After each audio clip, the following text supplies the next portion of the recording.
Greetings, YouTube. Whenever I discuss the infrastructure in America, and specifically in the programs that help protect Americans from starving and being homeless and things like that, I am met with a chorus of voices from the regressive and conservative members of our society that if the government would just get out of the way, private charity could handle all of this.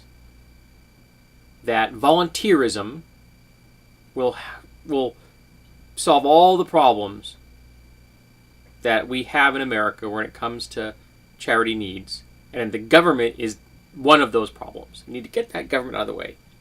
Let the private charity handle it.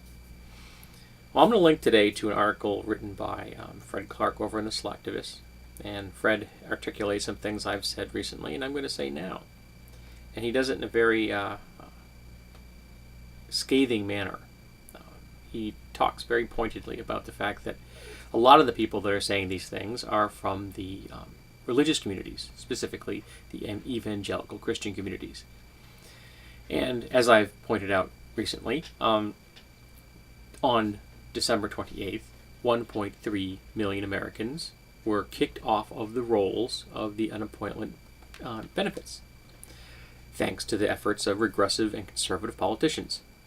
Because they decided that rather than putting money into these people's pockets, who could then spend that money and help to keep the economy going, they would be better off just to not have any money at all. So, here's the golden opportunity that all of these regressive and conservative pundits have been waiting for. Now is the time. The banner has been dropped upon the ground by the federal government, thanks to the politicians that seem to just hate people that don't have jobs. Pick it up. Go ahead. Private charities, religious charities, pick it up. Pick the banner up. Carry it forth. You now have the opportunity to pick up the slack that is no longer being carried by the American federal government. There are 1.3 million Americans out there right now that need you. And you can show the world that private charities can do it. Nothing is stopping you.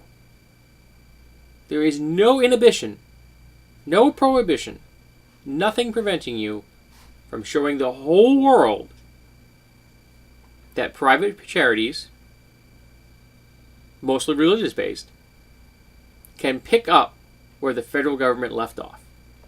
So, now, I'm not a betting man, but I'm wondering, is anyone willing to take up the bet on whether these private charities will in fact do this?